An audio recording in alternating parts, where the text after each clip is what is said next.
What's up, everybody? Welcome back to the D.O.G Podcast. My name is Drew. This is our host, German. And today we're going to talk about football. Which football? The European. What kind of football? The European The football kind. that you actually play with your foot? The European kind. What's up, Drew? How you doing, man? I'm doing good, man. How are you? Good, man. I'm doing awesome, man. Finally have time to actually get you to sit down and actually have a conversation for once. I know. I'm a busy man. Busy guy. Yeah, and you work days now. I know, dude. Yeah, I'm still getting used to it. This guy has a normal job, 9 to 5. Still getting used to that. But what's going on, everybody? Today, man, Champions League. Let's go ahead. Let's. Who cares? I know we're a week. Champions League ended 2.5, 3 weeks I ago. know we're a week late, dude. But man, Real Madrid, Manchester City, dude. Real Madrid we're down and out again. The story repeats itself. Yeah, all over again. I think you and I are just as excited about City falling apart there. Oh my god, dude. Let's talk about that one first because that one's the most exciting game. Mm-hmm. But yeah, City goes up with a 1-goal league in aggregate after a 4-3 thriller. Dude, did you watch that game at least? Yeah, I did watch that game. That game was awesome. It's just in that game. How do you explain that? Manchester City was just able to let everything in the back. They look so loose in the back. I don't necessarily think maybe it is a little bit loose in the back and undisciplined, but I just think it's Madrid's like unwillingness to give up. Right. Like they are constantly fighting. It doesn't matter what the score is. They're out there trying to get goals. And I think it all starts with who essentially is their captain right now, leading the charge for Madrid. Benzema. Yeah. I mean, if this dude does not win the Ballon d'Or, then I don't know. You don't know how to explain it now. I don't know how to explain it. But yeah, after that and going into that second game, because Madrid was down 1 goal, but the whole time you're thinking they don't look finished, right? Mm-hmm. And then watching that game, the first half was super boring. The second leg, first half was super boring. Neither team really looked like they were getting anything going. They were really playing the opposite way from what they were playing before. Really tight. It seemed like both teams were trying not to. Don't go for it, so you don't have that counter attack screw you at the long run, because both teams are very, very good on the counter. So it's almost like they're very tentative. Don't play too aggressive, so it backfires you on the end. Right. Yeah, because you can tell like both teams were playing with a deeper line. There wasn't really any chances that opened up big time in the first half. But as soon as the second half started and Vinicius, he had a shot like right away, right when the second half started, he had an opportunity to put one back. And then, you can kind of start to see Madrid, like you can start to feel like the energy in the stadium was starting to change a bit because like you said, they never stopped. Madrid never stops with the effort. They kept going. And then when Mahrez put in the first one, I thought they were out. I thought they were done. I'm not a Madrid fan, but I can only imagine, if I was a Madrid fan, if that was Chelsea, it's huge deflating. It's like, fuck, dude. Like, City is so good. You're thinking, we're down 2 goals now. Like, the time is ticking away. Like, what the hell is this?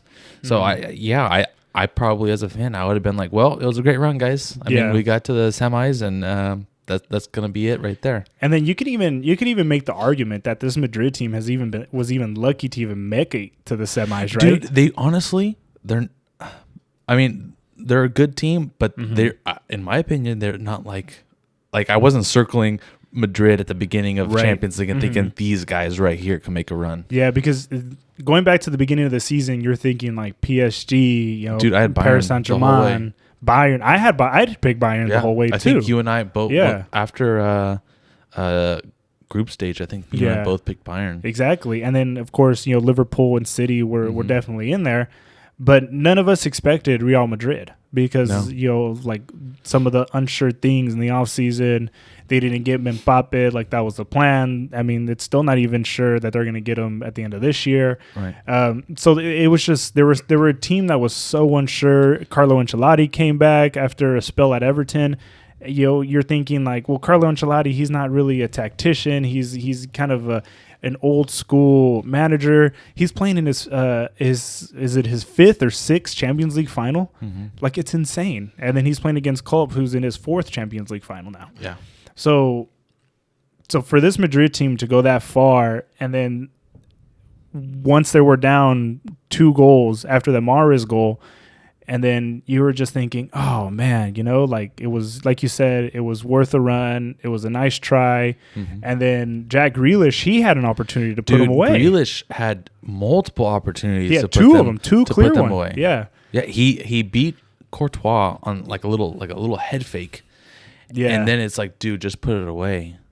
And I don't know. It was Mendy who had to clear it off the line, and it actually hits Foden in the leg. That's why Phil Foden could have put that one away. Yeah, there was 2 chances and 1 opportunity there. And then I think it was like 2 minutes later where Grealish had another one, and Courtois saved it with like the bottom of his studs. Like, that's insane. And then the whole time I'm sitting here, and at that point, I felt like Madrid was going to just do what Madrid does, and it was just like, hey, it's Sunday league time. It's just get everybody in the box and then send it in, and that's exactly what they did. Mm-hmm. And that's what I was going to ask you. Do you think, City, by giving that up, do you think they were like a little too passive once they were up by 2? No, I don't think so, because they were still on that scoring trend. I mean, Grealish had multiple opportunities. Foden had multiple opportunities. Even after Madrid scores their first goal, there's a penalty called outside the box, a free kick, and I forget who it is, takes it quick, because Foden is like right there on the 18 standing by himself, and he gets it. They play it quick, and he botches it. He just airmails it over the goal. I mean, that's another huge opportunity right there. So I think that the opportunity and the chances were there. They just didn't capitalize, and they did kind of what City does on the European stage. They fold like a cheap lawn chair. Right. And okay, so going into that, Rodrigo, he puts one away. And then that's when you can start to feel like the energy start to change. Like, I was in my living room starting to jump around. Like, I was like, oh, shit, can they do it? And then keep in mind, there's only like minutes left in this game. Yeah, this is already the 90th minute when he puts it in. And then 89 seconds later, he puts in another one, the second one, the double header, because it goes off of Marco Alonso, and he puts it away. And then I'm just, dude, I'm sitting here jumping around like crazy. And then the momentum just completely switched. Yeah. Yeah, and then, of course, he gets into extra time. De Bruyne, he's off the field, so it didn't look like City really had any answer after the second goal, or after Rodrigo's second goal. Extra time was really the worst thing that could happen to City. Exactly. And it was like by then their energy was already deflated. Like, they were like, oh shit, it's happening again. Crawling to try and get into penalties. Exactly. Just hoping to get to penalties. And then just Ruben Diaz, dude, he did not have a good game at all. Like, I mean, I guess you can make the argument that he had a decent game leading up. He didn't have a good last 7 minutes. He hit the 90th minute mark, and I was like, I'm done. I'm done producing. Coach, you said play 90. I played 90. Exactly. But poor guy. Like, I had said before, I feel like he's like the top defender in the Premier League right now, given like his age and his status and his skill on the ball. But he did not have a good game. He just had bad luck. The thing with Ruben Diaz is, I judge him based on his comb over. I don't like the comb over? I don't know why. It just looks way too neat to be out there, like, to be running around for 90 minutes. It has nothing to do with his talent, except I think he's the one who got burned by Kai Havertz last year in the final. Mm-hmm. So this is twice now he's folded on the biggest stage. And then the biggest stage, yeah. I mean, he's only like 24. He's Portuguese, right? He's Portuguese. Yeah, so he's only 24, so I mean, I don't think he necessarily, like, the pressure was overwhelming, but I think he's just been exposed at the right moments.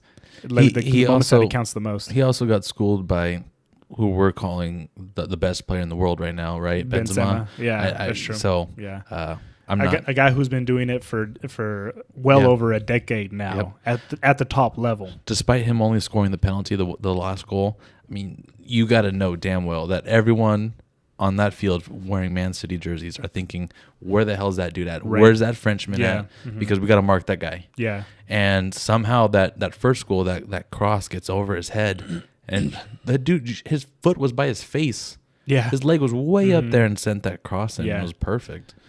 But yeah.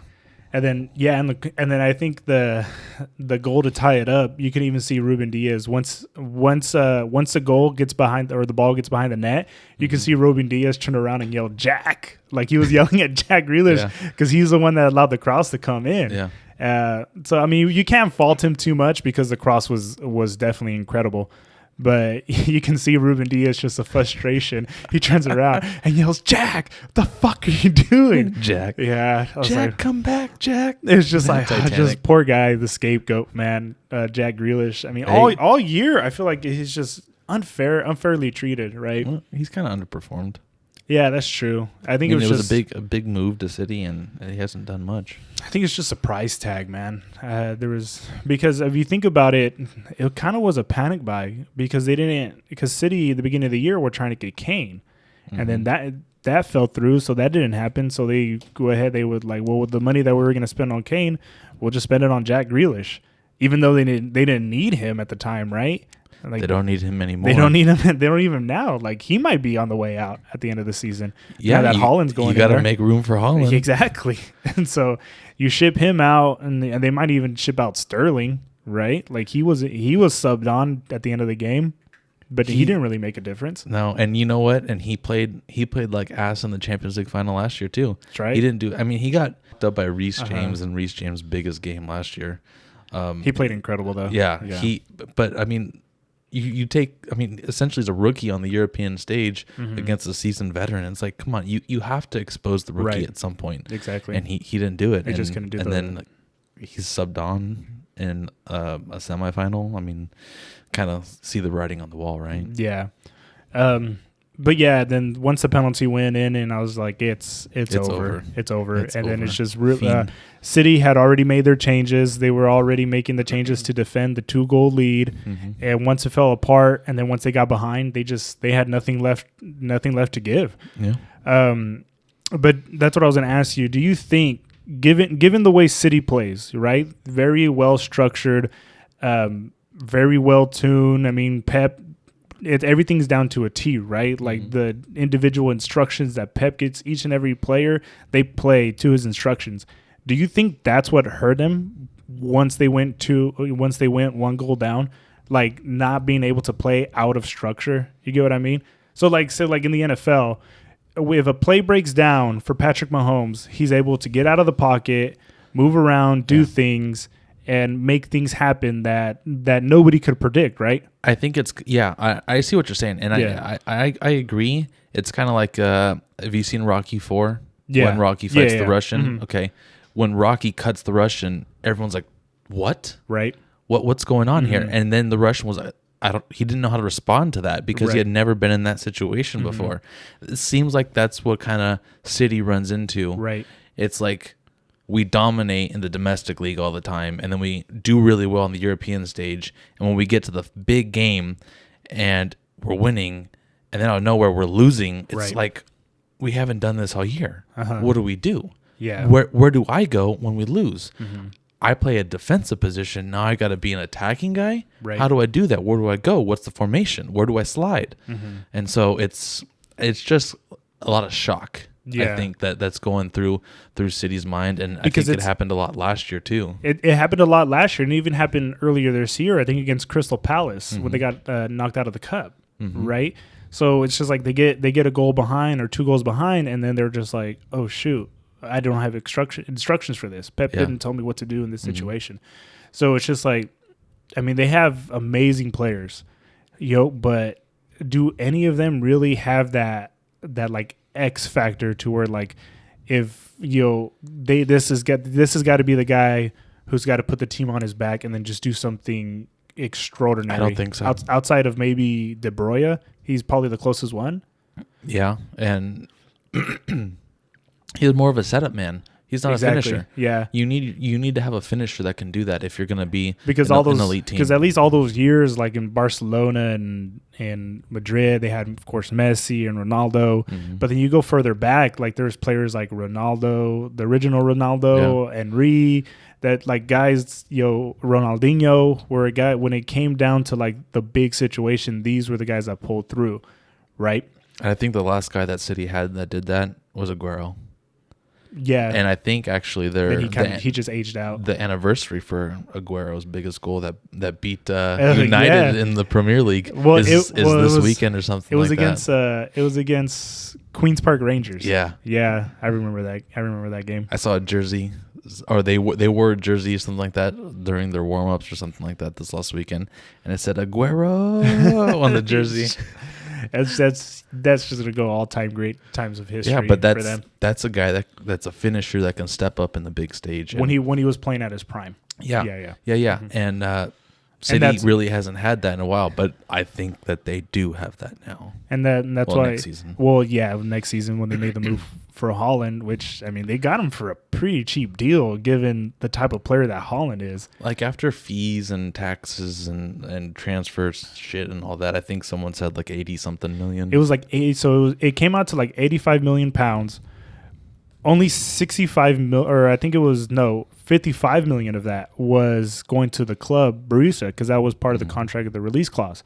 The other 30 million, they don't know exactly where it's going, but it's probably going to his agent.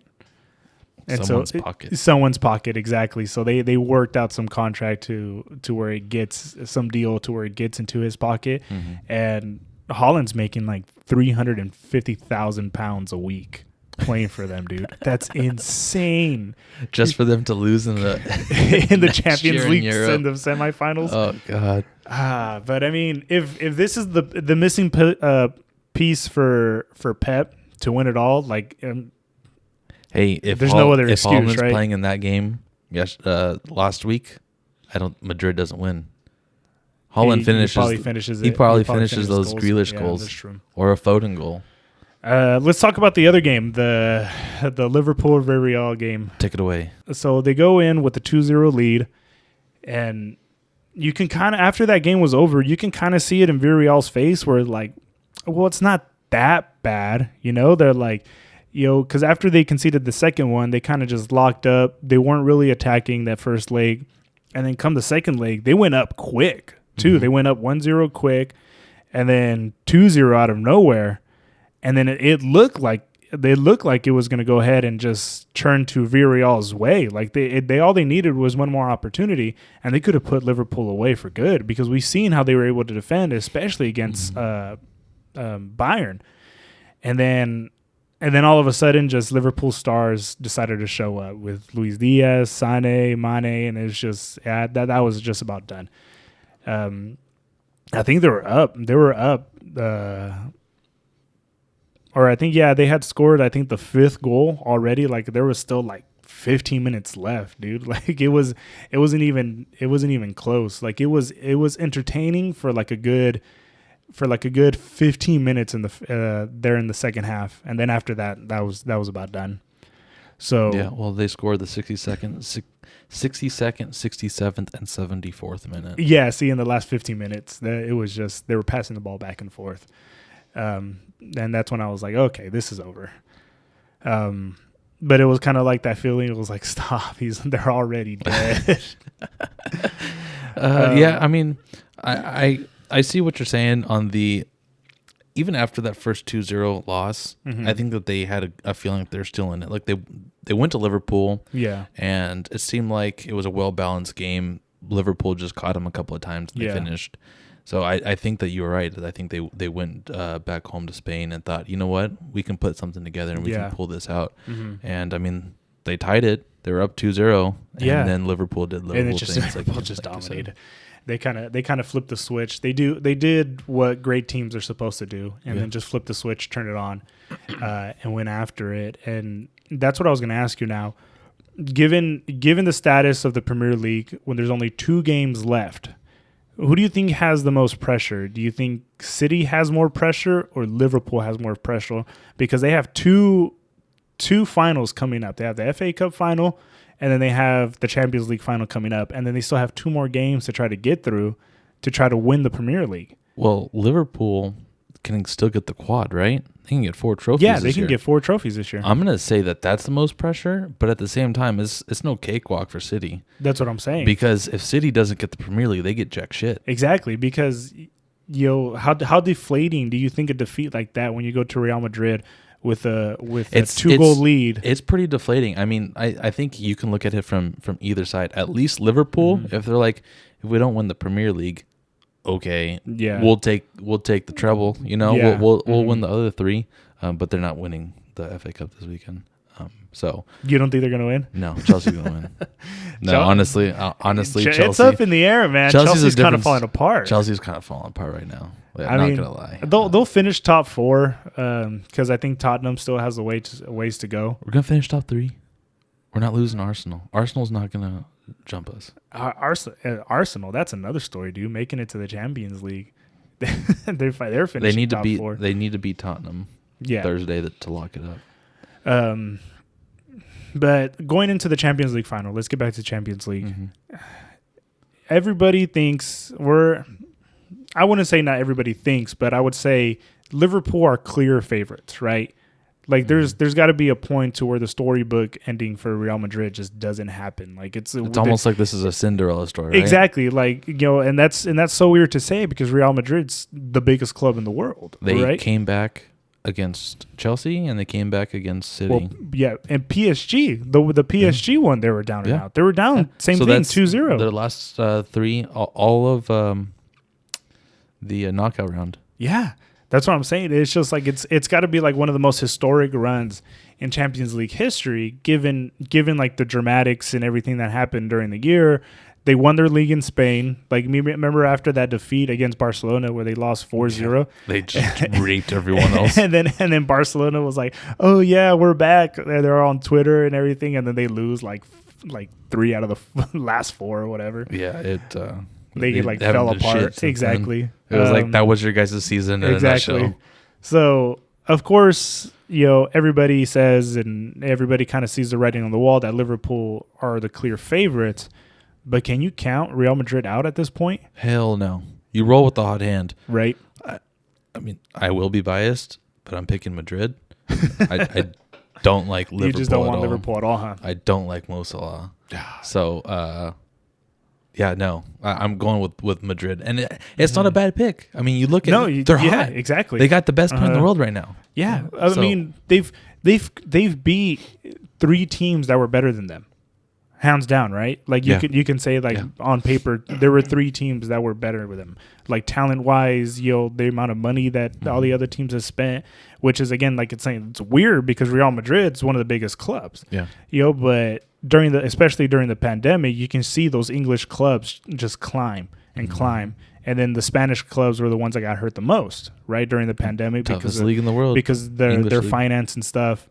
And then there's just so many people from the U.S. that watches the Premier League, which is, I think, why they made a lot of money last year, because they still had all those TV deals. But to go into, 3 juggernauts, knock them all out in dramatic fashion, and then now you're in the final. You don't know how you got there. You beat the French champion, you beat the defending European champions, and then you beat the defending European runner-ups and potentially the Premier League champions. Mm-hmm. Yeah, I'm rolling with the hot hand. Yeah, but I don't know. Liverpool, they do what City doesn't do well, right? And Liverpool wins the big games. And then those are the excluding Tottenham Liverpool. Yeah, of course they play in their structure with Klopp's tactics and everything, but at least with them, it feels like they're able to go ahead and like break that script a little bit more with given that the players that they have.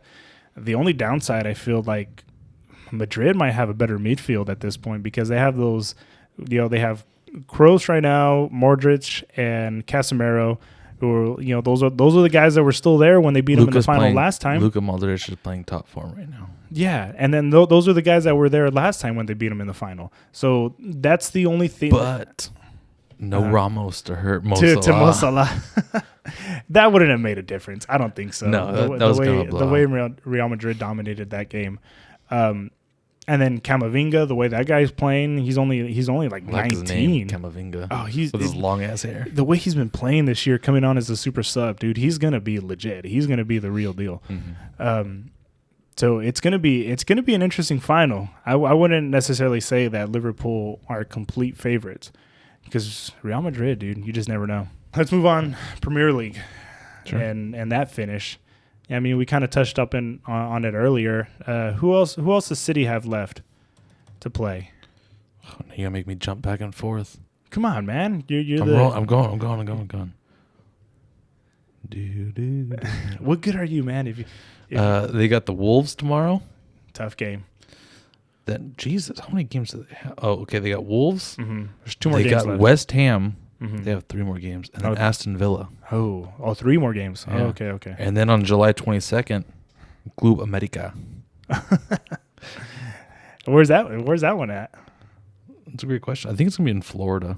Oh, NRG Stadium. Where's that? Florida. No idea. It's in Texas. In Texas. Interesting. Yeah. In Houston. Okay. You want to touch up on the NFL a little bit?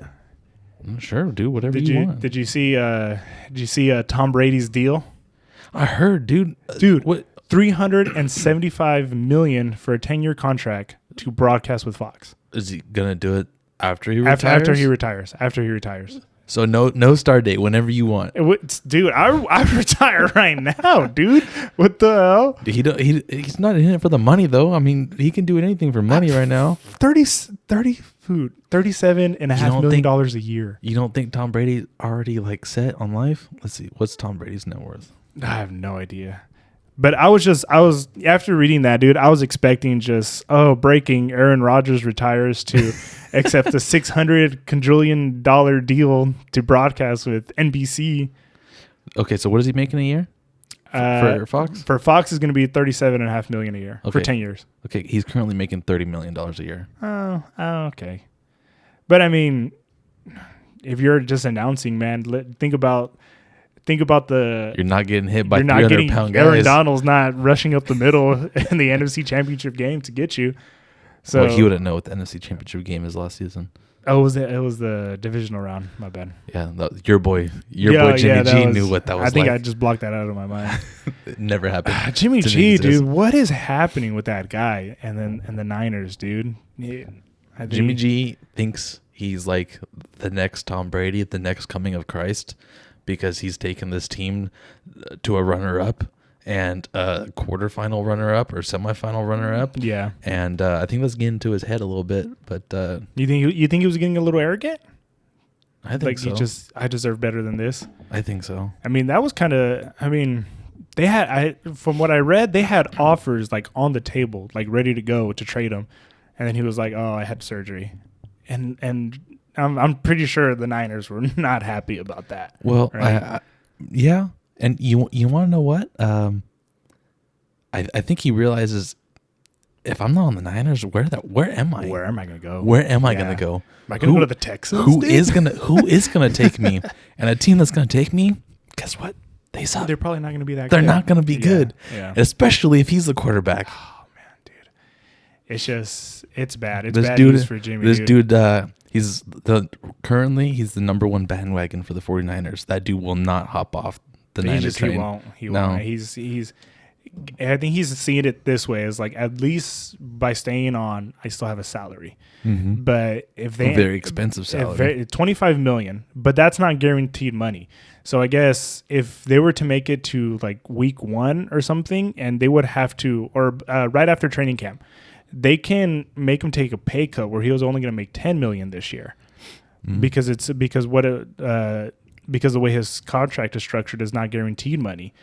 So if they decide to go with Trey Lance, they're going to have to just like, hey, dude, you're going to have to take a pay cut if you're going to sit the bench. Yeah. And then the shitty part is, like, what if they do that? Jimmy decides to stay. Fine, I'll take the $10 million, whatever. At least I'm getting paid. He sits the bench, and then Trey Lance just sucks. And Jimmy's got to go be the starter again.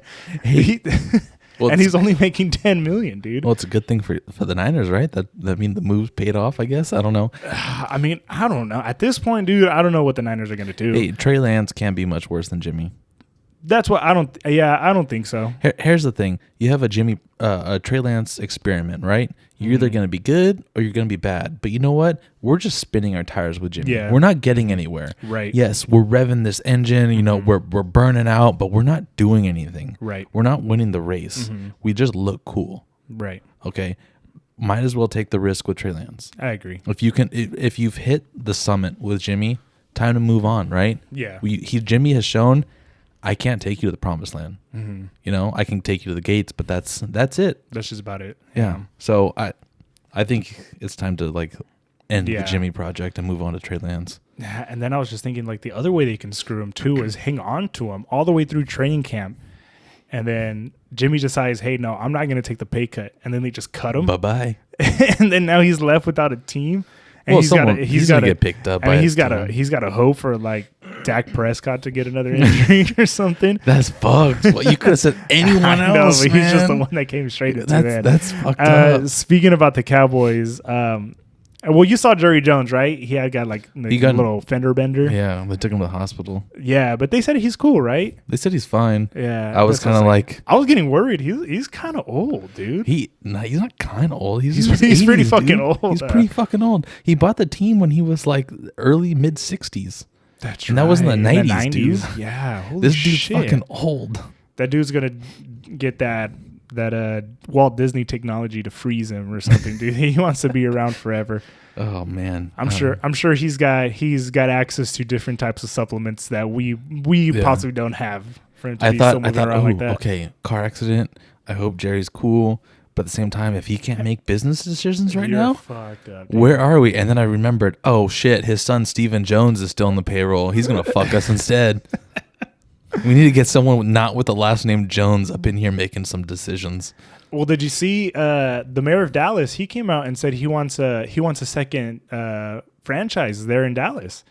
He said he says they have the capacity to do it. Like he said, like the Dallas metropolitan area is like growing like crazy because everybody's fucking moving to Texas now, and he's like, I want a second team, So who gonna move there? It ain't cheap. Let me tell you that it ain't cheap to I wouldn't say Dallas. necessarily move there, but that got me thinking. So like I listened to that got like the kind of the bar rolling.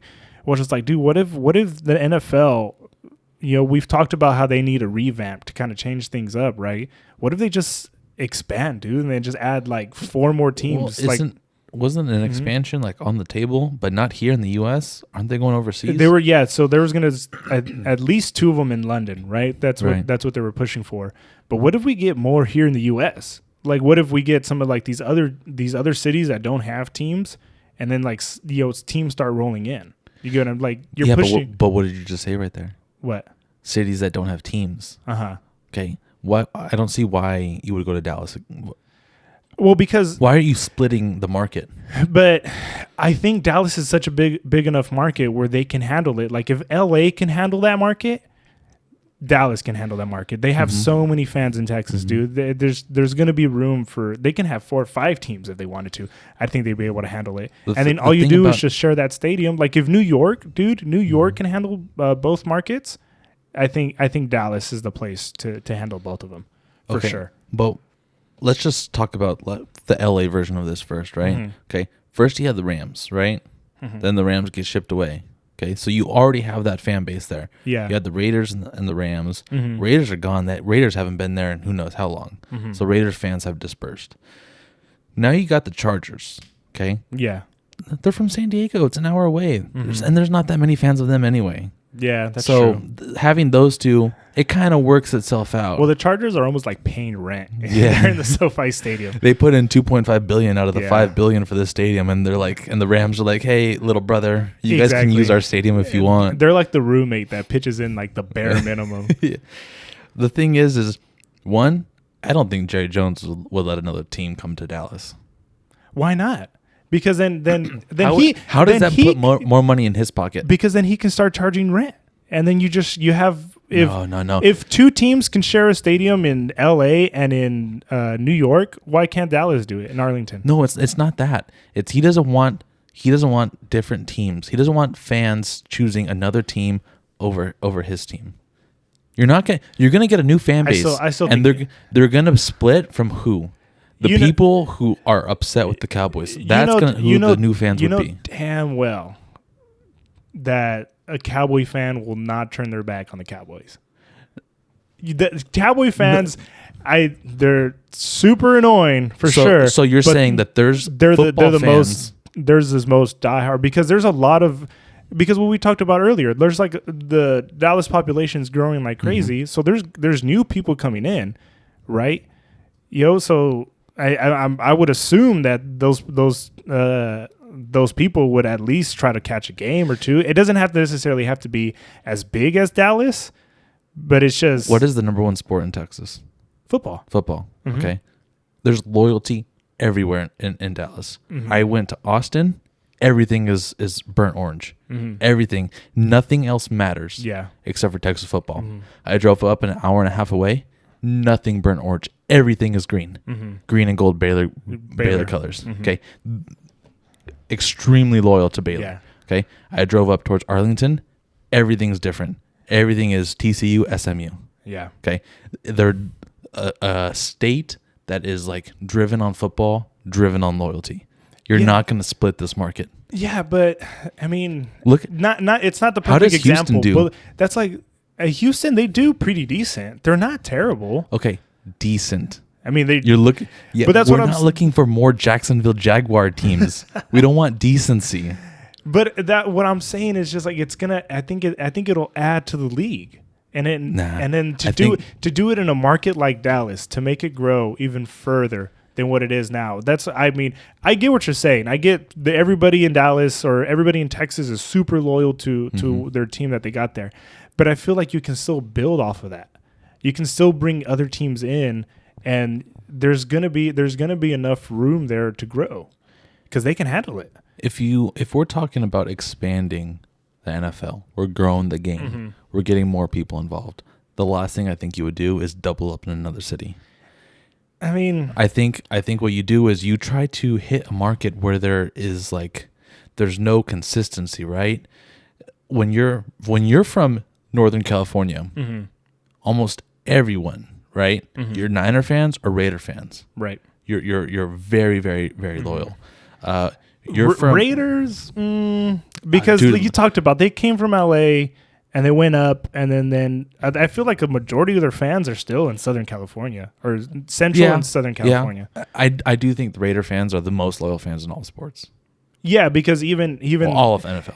Even when their team decides to go ahead and just say screw you and go to a different still state, fucking going to Vegas, dude, and then charge up the ass for tickets, and those fans are still loyal. Like I would be pissed if the Niners left. Yeah, I would honestly be pissed. Yeah, I think going and establishing in another city would be the best move. And I think that's why they're considering moving to England, right? They're trying to establish a culture over there, introduce them to something. I think that'll be a bad idea. I'm not necessarily for it. I think it'd be kind of a cool experiment. I think the 2 to 3 games a year is cool. Yeah, I think so. I think what would be and like a little bit. Even that, they're not even all that cool because we're in the West Coast and we got to wake up at 7 in the morning to watch the game. Dude, sometimes, that. But I mean, like when I'm trying to watch Chelsea, fucking 4:30 games, my day off. I'm like, I'm not trying to wake up the same time I go to work. Yeah. So that's another thing with to make 2 franchises in London. It'll be tough, dude. You can't compete with all those soccer teams that are there. I don't think you're going to build a culture there when it comes to American football. Yeah, I don't think it's going to happen. But that's anywhere in England, dude. And England is a lot like Texas, in my opinion. Everyone's 100% loyal to their club. You might as well. I mean, if you really want to go international, that's tough because I mean, even Canada. I don't even think the NFL will kind of hit there. Like, yeah, they have a Canadian league. But it hasn't really caught on. No, Canadians they still prefer hockey and soccer over football. Yeah, but I think that's why they don't go for that market. I think they're going to England because it has been successful there, and I think it's only successful, quote unquote successful. I think it's only been that way because it's there twice a year. Yeah, it's kind of like when like. I don't know how to describe it, but if it happened like over and over and over, yeah, people are gonna get tired about it. That's true. You know? Yeah. I mean, it's a special event. Do you remember when they tried it in Germany, like in the early 2000s? No, I don't. Like Germany had I think 6 teams. It was like NFL Europe, and it just never caught on. They tried it for a few years. Kurt Warner went to play over there. That's really? that's where he played before he played for the Rams. Because remember he was I think before Arena? Yeah, before Arena. Like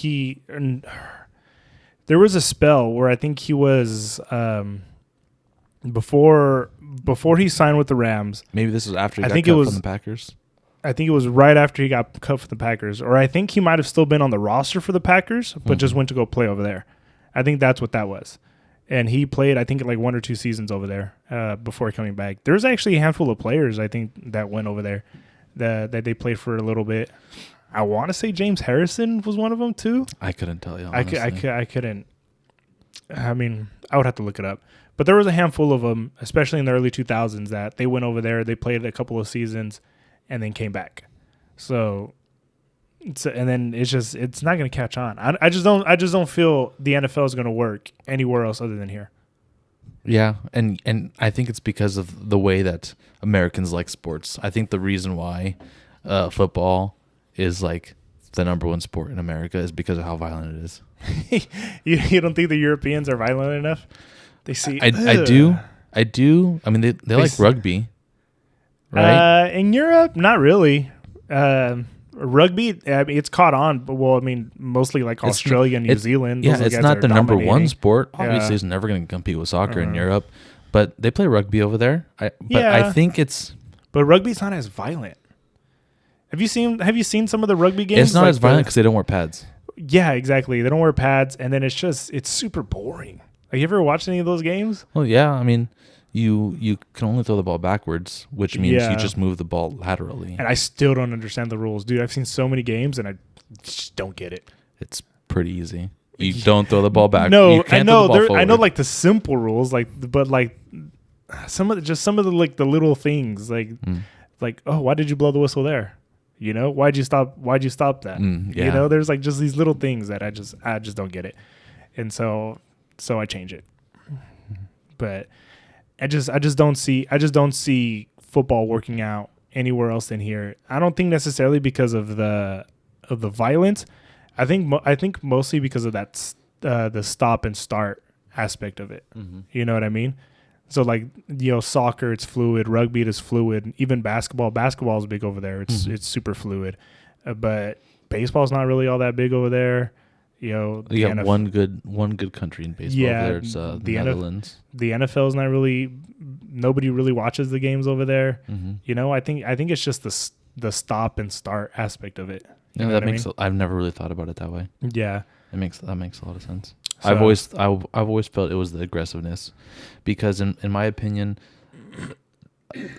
soccer is like a fluid chess match, right? Yeah, because you're moving pawns, you're moving players in this strategic motion, especially when you have that that Barcelona tiki-taka that they played for so long. Uh-huh. It's very chess-like. It's very methodical. Right. When we get the ball going this way, you come here, you do that. It's all a big piece. Every player moves. But I feel like in unison. Every country kind of has their little style because we talk about the Premier League and why the Premier League is so entertaining, especially to viewers here in the U.S., because it's so intense, right? Like it's constantly they're pressing high, they're constantly running forward. It's not that I feel like that's why Americans, they don't really like watching the Spanish league, because it's more like what you said, the little tiki-taka. It's passing the ball back and forth. Nothing really happens. But when you watch the Premier League, like guys are fouling each other like super hard. They're in the Premier League, they don't really flop like other leagues, or even like some of the Latin American leagues. So it's a lot more intense and straightforward. Just say it. It's the toughest league in the world. No, it is. It really is the toughest league in the world. Like I think the second one would probably maybe be Germany. They're a little bit more. They're a little bit more similar to what the Premier League does.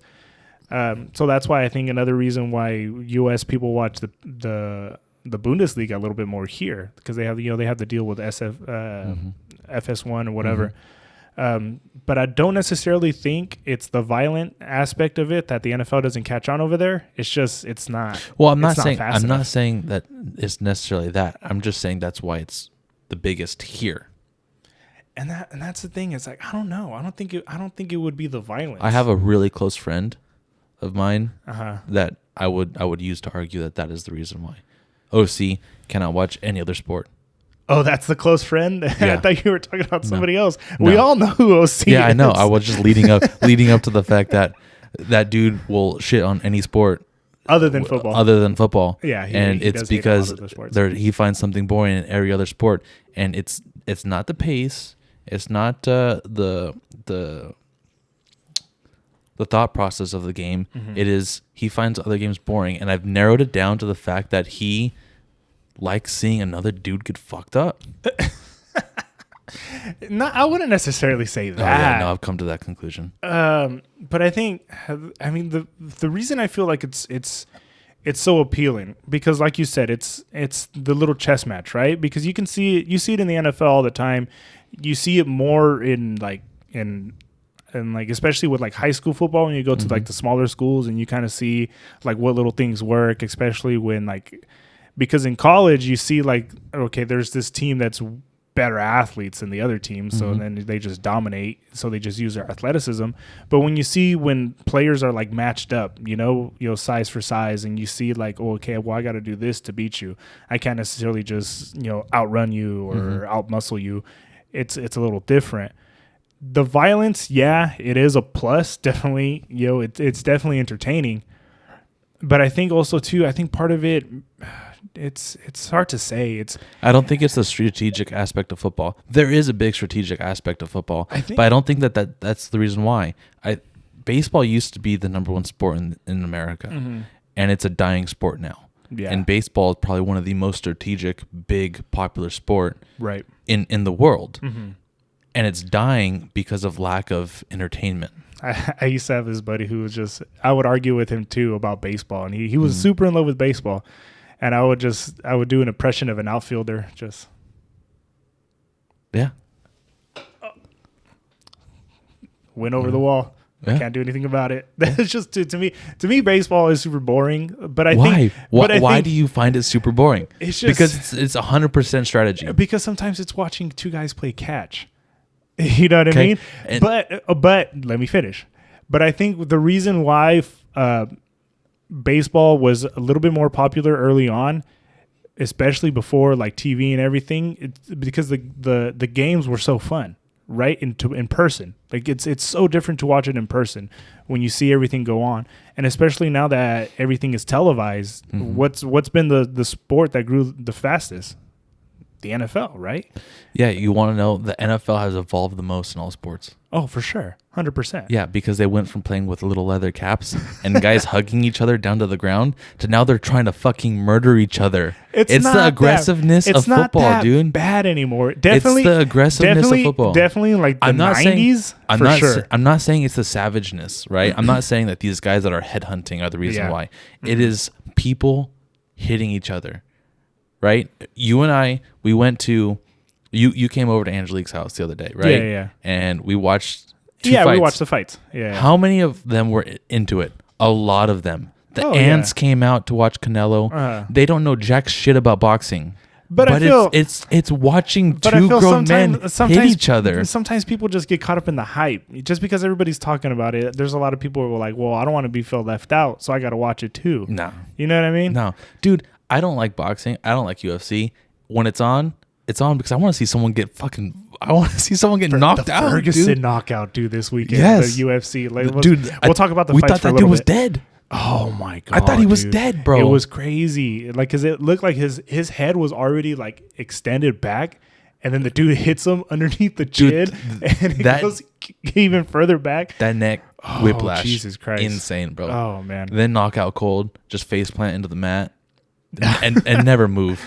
And never move. Sometimes when I can't sleep, I do. I mean, I do like watching some of like especially like NFL hits, like some of the biggest hits in the NFL. See, I told you. Week 17, you know. And so I mean, definitely, I would say it definitely is part of it, but I wouldn't necessarily. It's like the whole because I feel like the concept of football, it's appealing. It's cool to everybody. Like here, like you see guys in their helmets, the shoulder pads. Like that's honestly the reason I started playing, where they were like, hey, you want to play football? It's free. And I was like, I get to wear shoulder pads and a helmet? Yeah. And hit someone? Okay, yeah. Nah, but like I was so young, like I didn't know like, oh, like the hitting is like part of it. All I showed up to practice, they were like, hey, go hit that guy. Okay. And then I do it, and then he's like, okay, yeah, you're gonna play linebacker. Okay. So you got a rush though when you hit that guy, didn't you? I mean, I was a kid. It kept you coming back for more. Of course. I mean, I was a kid. Okay, thank you. Like how many? Thank you. Point proven. No, but I mean, how many kids grow up like just fighting all the time, right? Yeah, you telling me you were never like an aggressive like little kid? No. Like you were like your dad never had to pull you off your brother? Like, hey, chill the fuck out. No, not really. Not once? No. Never? Oh man. I'm a lover, not a fighter. Oh. Okay, whatever, dude. I beat you with my mind. Okay, is that why you appeal more to softball? I appeal to softball because it's baseball for people that are way past their heyday. It's because you're soft. No, that's not why. I'm not gonna insult you anymore. Dickhead. We'll leave it at that. Dickhead. But I don't even know where we're going with this. But the fights were cool. You want to talk about the Canelo fight for a little bit? Yeah, how Canelo got fucked up. He didn't get fucked up. Got fucked up, dude. He just got outmatched, dude. The guy. I'm gonna call it a fuck up. The guy. I'm not gonna say he got his ass beat, but like, it wasn't even close, dude. It wasn't close at all. No, I wouldn't say it was that's why like. I call it a fuck up. I mean, he didn't get fucked up. I wouldn't say like. I wouldn't say the Asian Drago like completely dominated him or whatever. Like No, the Asian Drago did completely dominate him. He had a way better game plan than Canelo did, and then I feel like Canelo just went up a weight class just way too fast because he fought in the other weight class in November, and to do that in like 5 months to move up to 175. 175 for a boxer, that's a lot, right? Like you saw that dude, Dimitrov, that dude was big, right? He probably walks around at a good like 220, 215-ish, right? With like a low body fat percentage. It looked like Canelo had to put on some fat to get up, because if you put on that much weight that fast, it's probably because you put on fat, right? I don't. It just wasn't a good fight for Canelo. Because he was like, fat. No, it's not even the fact that he wasn't prepared. It's not his weight class. He's not supposed to be fighting guys that big. His body's not designed to carry that much weight. When the fight was over, Canelo wasn't really cut up. He wasn't like black eyed or anything like that. No. But I mean, his face was red. That dude he got hit in the face. No, he got. But when you look at the Russian dude, the Brazilian, Korean, Russian, whatever the hell he is. That dude looked like he barely broke a sweat. I mean, it's just he played amazing defense, right? I mean, you could see his arms start to get a little red. There was like little bruises on his arms and stuff. He played incredible defense, and he was a lot faster than Canelo had anticipated because he's a bigger guy. And Canelo thought he could beat him with his speed, and then there was even some shots where Canelo was like, "Oh shit, he got me," but then he dodged like a majority of those shots. Canelo dodged a lot, but something that. A good stat to just point out. The dude landed double-digit punches in all 12 rounds. Oh yeah. Canelo didn't do it in one round. No, yeah. I mean, it was clear as day in my opinion who the winner was. Oh, Canelo no, for won, sure. Canelo Everybody. I'm not arguing that. They had him down for 3 rounds. But I'm not saying that it was. He won. I would say he won 3 rounds.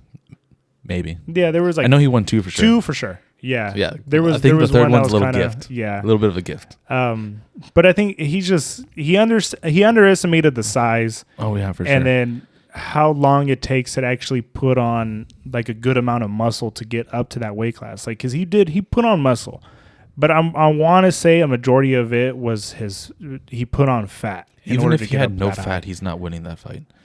No, yeah, he's just the guy toe to toe. He is better than him. Yeah, and that's only because he's bigger and he's stronger and he's better. Yeah, when it comes to there's fighting, a reason why there's different weight classes. Yeah, when it comes to fighting, like, and some little guy comes up to you and starts throwing like little punches at you that don't even hurt, like you're not gonna break a sweat. This guy's a lot smaller than I am. Yeah, he's fast, but he's a lot smaller and a lot weaker. Mm-hmm. And I think they anticipated Canelo being a lot stronger than he was, because when he fights in his weight class, he looks strong as fuck, for sure. Well, the guys are a lot smaller. Yeah, but then once you get up to those light heavyweights, dude, those guys are big. They're big ass fucking dudes. I've seen Canelo hit a guy in his weight class, and the dude looks like he looks like Ferguson, right? He looks like Jello. Yeah. This dude Bivol took a punch from Canelo. That's a normal Canelo punch. Yeah, and it was just all right, let's go for the next one. Mm-hmm. Like he was like, for sure. He took everything Canelo had. Yeah. And just like rolled it right off and was like, all right, well, now my turn to hit you. Yeah. No, yeah. So it was just one-sided, and I think it's just because Canelo shouldn't be fighting in that weight class. No, yeah. I mean, at least not that short of term. What is it? 7 months, 6 months? Had he waited another 4 or 5 months, I think he might have been able to do it. Might have been able to win off of points, maybe. Might need to grow a couple inches too. I mean, the reach disadvantage too. That was apparent like right away. Mm-hmm. How Bivol just kept at a distance, kept him at a distance with his jabs, just kept him at a distance, and then he couldn't get inside, he couldn't get close, and then once the fight went on, he got a little bit closer, but then he just couldn't. By then he couldn't break down his defense. Dude, Canelo had his hands down by like the 4th round. Yeah, Canelo was tired. He was exhausted. That's what I'm saying. Is like he went up way too fast. And then when you're trying to put on weight, you can't do too much cardio, so his endurance is probably shot. You know, he was probably doing the bare minimum when it comes to cardio. Mm-hmm. You know, because he's trying to put on weight. You know, and when you're putting on weight, you're burning a shit ton of calories already, so you got to consume more. Mm-hmm. And force feeding fucking sucks. That shit's hard as fuck. Trying to put on weight. Like that's what I would make this argument like with like fat people, right? Like really, really fat people. You have to make a fucking effort to get like super big, like to get like 600 pounds plus. Campbell would tell you it's a skill. Like you gotta try, dude, to eat that much. Like, have you ever been like at a restaurant and you order like their normal size plate and you like eat half of it and you're like, oh fuck, I'm fucking full. Some people just keep going. Right? Yeah, that was me the other day. I just kept going. You just kept going? I just kept going. You're a hungry boy. I'm always hungry. Yeah, so I'm hungry for more. So force feeding fucking sucks. So I'm pretty, I kind of know a little bit what Canelo went through to like try to put on weight, but it was way too fast. Way too fast for him to go fight that guy. And then the guy he fought too was a good fighter. It's not just because he's big. That fucking dude knows what he's doing. Yeah, for sure. I mean, you called it. You said before multiple times. You said that this is going to be Canelo's toughest fight. Yeah, 100%. It wasn't close. Yeah. So, I think we're good, man. We filled in the whole hour, even though we keep saying that we're not going to do it. 30 minutes max. We're going to end up doing another podcast. We'll talk about. You forgot what we're supposed to talk about. I can't. We'll do it next Strange. time. Yeah, we'll do it next time. We'll do it whenever when you have free time. But thanks for coming by, man. This was fun. No I felt like this was good. Yeah. Anything else you want to add? Anything you want to say? Some stupid shit about baseball? Yeah. Baseball season. We're a little over a month in. Things are looking good. Giants a little rocky, but they're on their way up. So Dodgers are coming for you. Nice. Well, let's go ahead and let's end this. We'll definitely do another one before the Champions League final for sure, right? Yeah, well, the Champions League final's in like 2.5 weeks, right? Yeah. So looking forward to that. 3 weeks. Yeah, the 28th. 28th, yeah. Yeah. Mm-hmm. All right, yeah, we'll go ahead and end it there. For all of you guys watching and listening at home, thank you guys for joining us. If you can like and subscribe, that would really help push the channel out. Go ahead, do what you did again, whatever that was. I'm pointing to Vizsla because we got a softball game tonight. Oh, yeah. Is it my team name? Your softball game because you're soft? Yeah, no. We'll see you guys all later. Thanks, guys. Peace. Bye.